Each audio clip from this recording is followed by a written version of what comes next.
Vamos começar a nossa aulinha hoje de português. Nós estamos iniciando o terceiro volume, a terceira apostila. Vamos iniciar com a aula de português, língua portuguesa. O nosso tema é SOS Floresta Amazônica.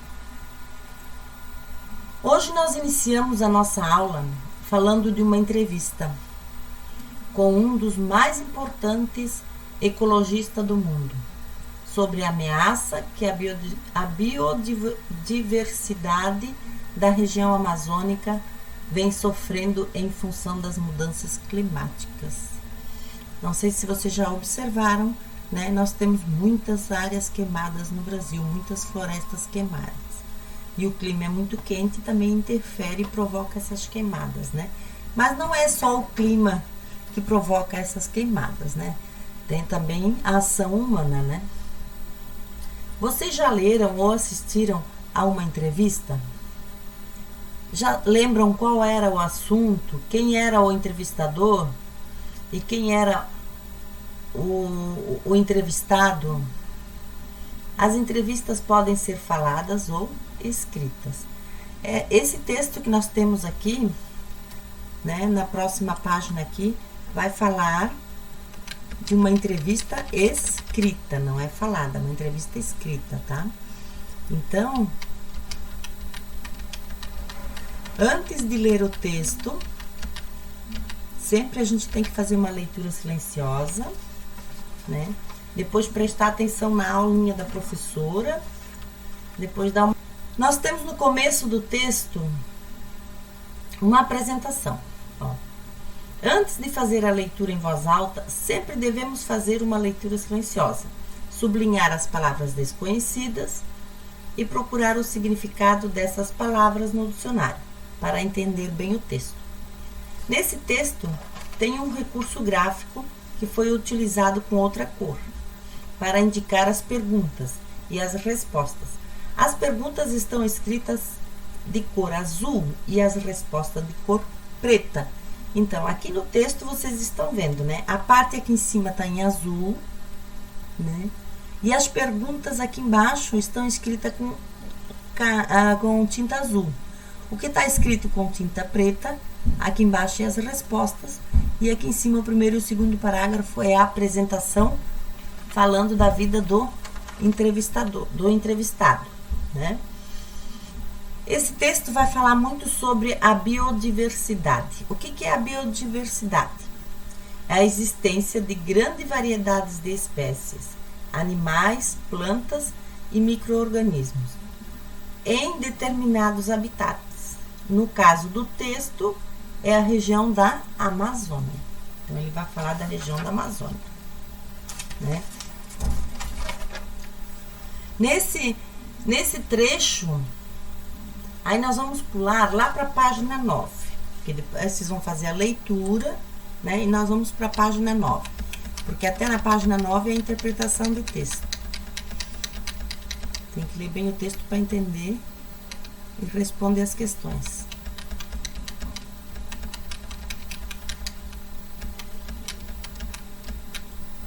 Aqui na página 9, releia o trecho a seguir, depois realize as atividades.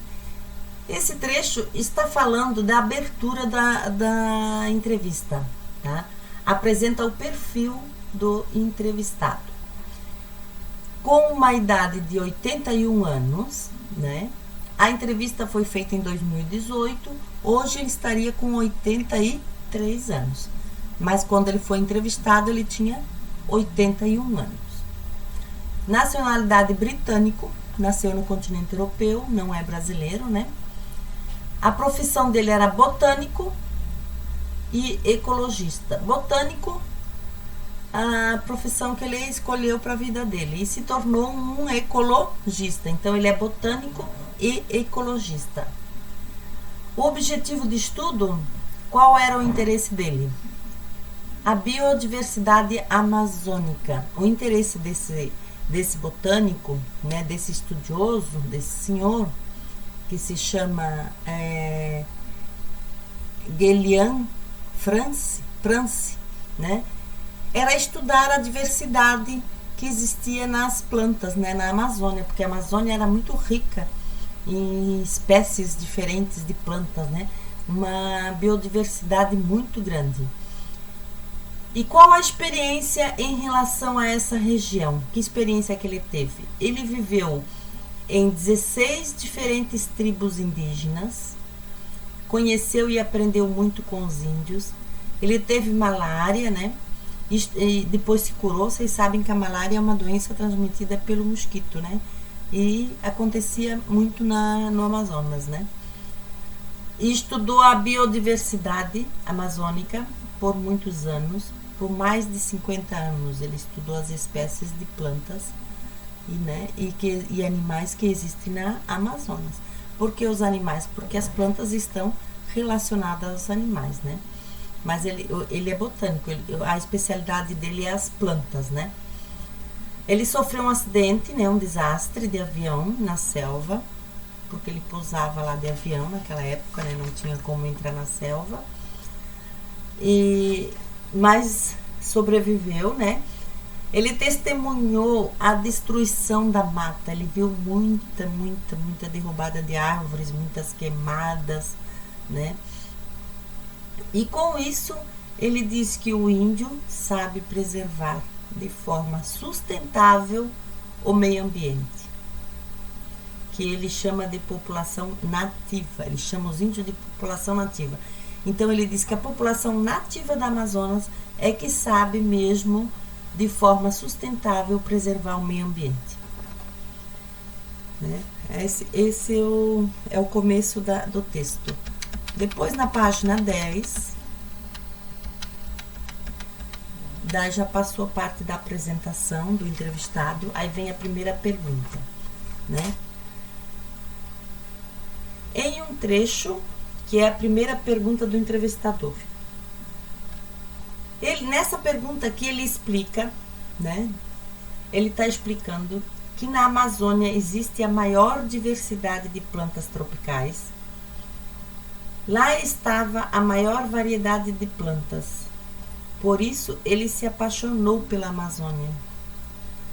Os países que fazem parte da floresta amazônica na América Latina é a Bolívia, Peru, Equador, Colômbia, Venezuela, Guiana, Suriname, Guiana Francesa. Vocês vão ver ali embaixo no mapa, ó. Esses são os países que vocês vão localizar no mapa que fazem parte da floresta amazônica. Porque a floresta amazônica é essa parte toda aqui do Brasil, tá? E essas partes verdes que aparecem aqui são nossos países vizinhos, né? A Bolívia, o Peru, o Equador, a Colômbia, Venezuela, Guiana, Suriname, Guiana Francesa. Então, eles têm também um pedacinho da floresta amazônica, que é esse verde aqui. Mas a maior parte dessa parte toda aqui, ó, da Amazônia, essa floresta toda, essa parte toda aqui do norte, aqui, ó, é a floresta amazônica, tá? Então, a maior parte aqui é do Brasil, tá? Pertence ao Brasil, a maior parte da floresta amazônica.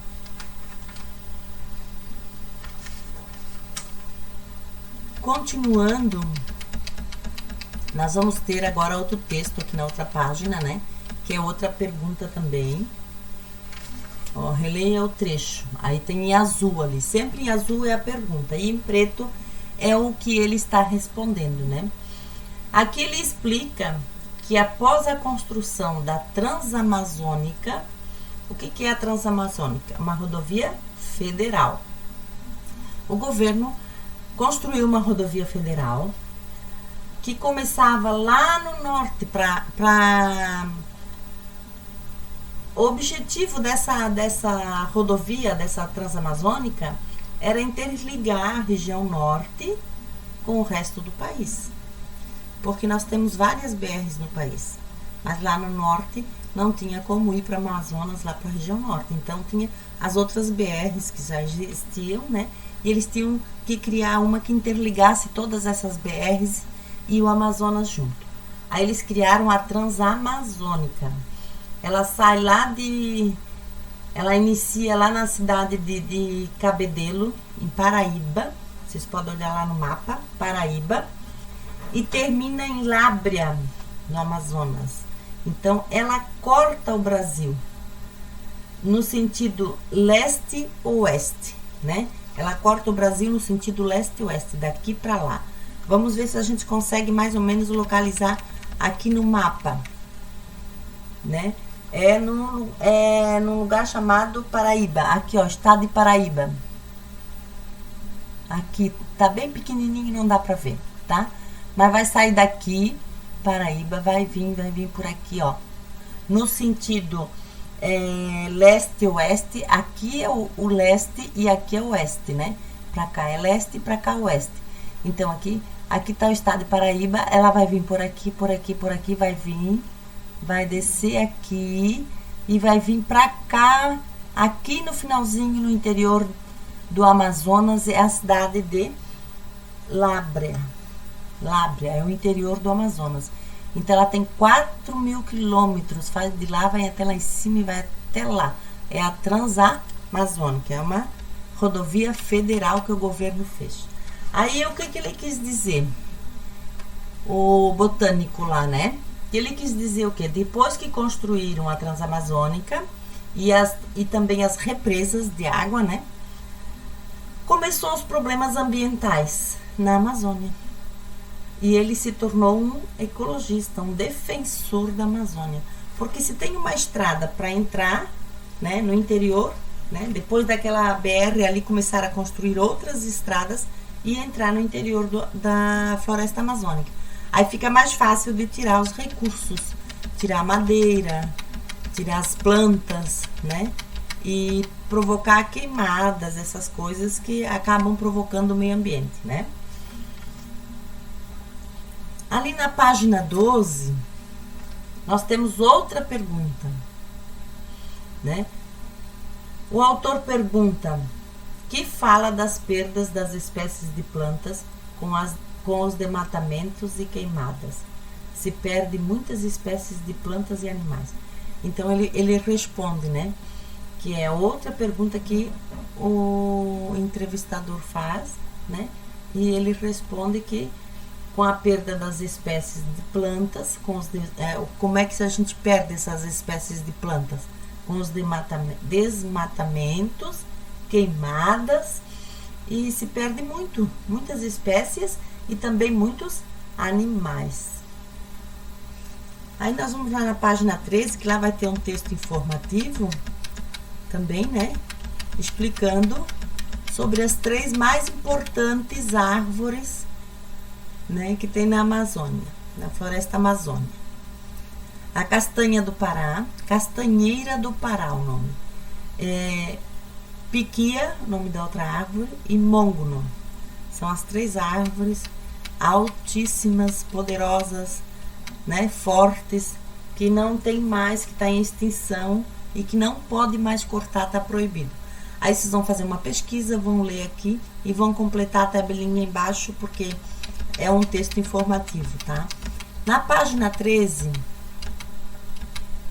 tem uma outra pergunta na página 13. Aí uma outra pergunta lá na entrevista. Ele é um texto informativo que... Não, na página 13, isso. Tem 2 perguntas nessa, né? Tem a 13 e a 14. Na 13 é que está falando... há um risco real de desertificação da Amazônia por causa do desmatamento e das mudanças climáticas em curso. Ele está perguntando se pode acontecer de um dia a Amazônia se transformar num deserto, né?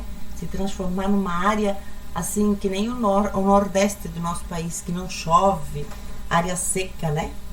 Se corre esse risco. Aí ele fala que sim, né? Que temos que nos unir se quisermos resolver e ter a Amazônia no futuro. Então, para não acontecer isso, né? E embaixo, no 14, tem mais uma pergunta aqui, tem mais uma pergunta também sobre a floresta, né?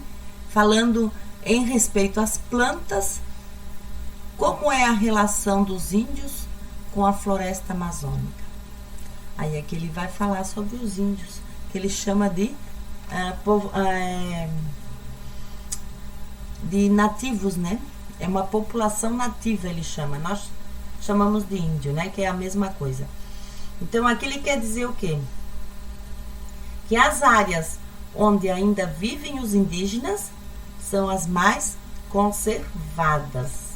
Por quê? Por que ele diz isso? Que onde tem índios são as mais conservadas. Porque o índio sabe cuidar do meio ambiente. O índio sabe preservar o meio ambiente.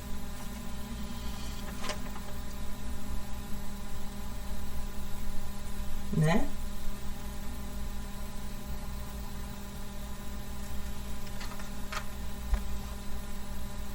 O índio ele sabe como usar os recursos da natureza sem destruir a natureza.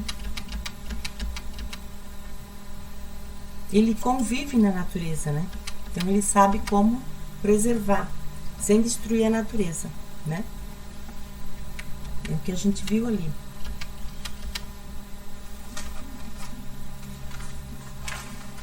Daí aqui na página 14, nós temos dois trechos, né, as duas perguntas, que também foram feitas pelo entrevistador.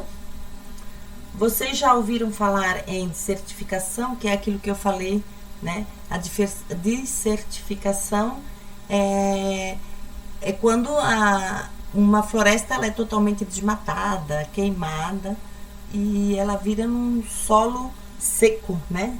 E pode se transformar num deserto, num lugar muito seco.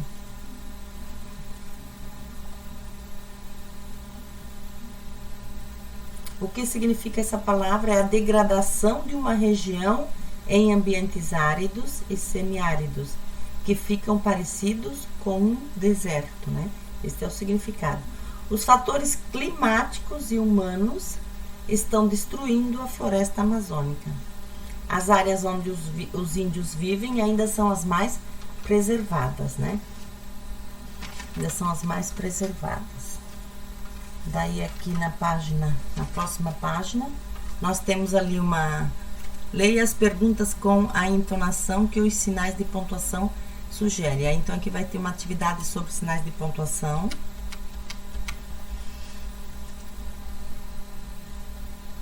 Pinte de vermelho as letras iniciais maiúsculas, né? Em todas as perguntas há algo em comum, o mesmo sinal de pontuação. Circule-os. Aí vocês têm que circular. Encontre e pinte de verde nas três primeiras perguntas os pronomes de tratamento utilizado pelo entrevistador ao se referir ao entrevistado. Então, o entrevistador ele usou um pronome de tratamento lá na entrevista para falar com o entrevistador, né? E qual é o pronome de tratamento que ele usou? É a palavrinha senhor. Senhor é um pronome de tratamento. Por que ele usou essa palavrinha? Porque esse senhor é um senhor de muito respeito, um senhor estudioso, né? Em questão de respeito, ele chamava de senhor. E aqui na próxima página nós temos um poema. Leia silenciosamente o texto, depois aguarde as orientações. É um poema falando da floresta, né? Depois, cada um desses pedacinhos do poema, vocês vão estudar e interpretar aqui nas próximas páginas, né? O título do poema, vocês vão colocar aqui. Aqui no poema tem 1, 2, 3, 4 estrofes. Vocês vão contar os versos. O que seria versos?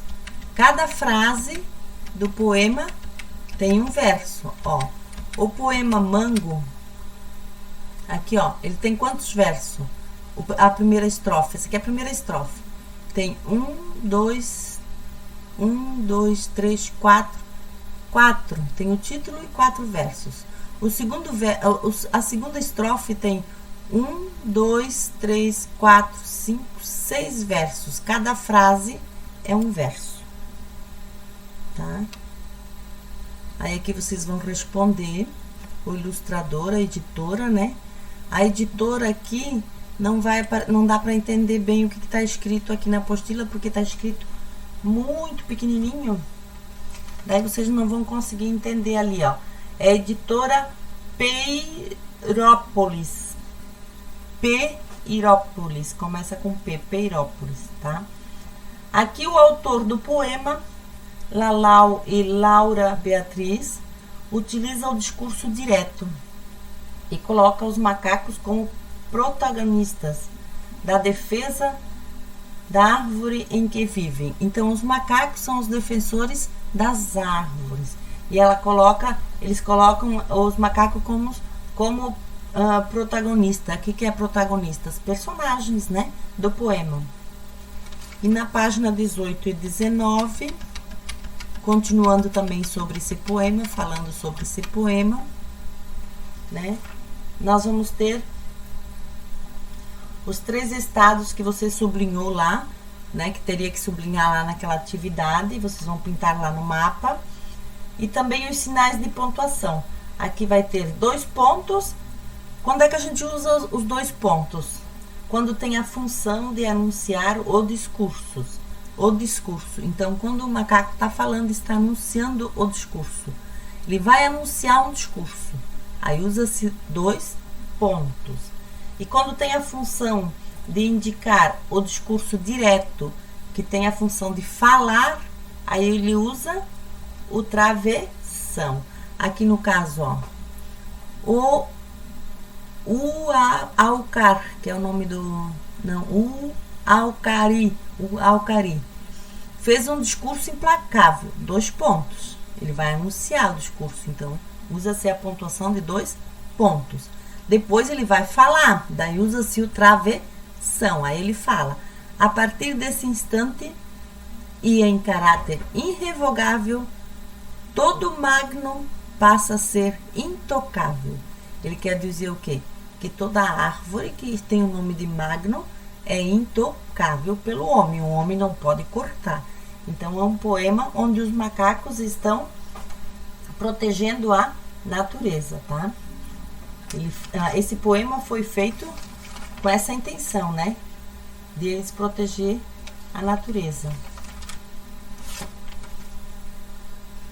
Daí tem os outros pedacinhos aqui da poesias também, que vocês vão colocar, que tem os 2 pontos e o ponto. Aqui vocês vão localizar no mapa, né?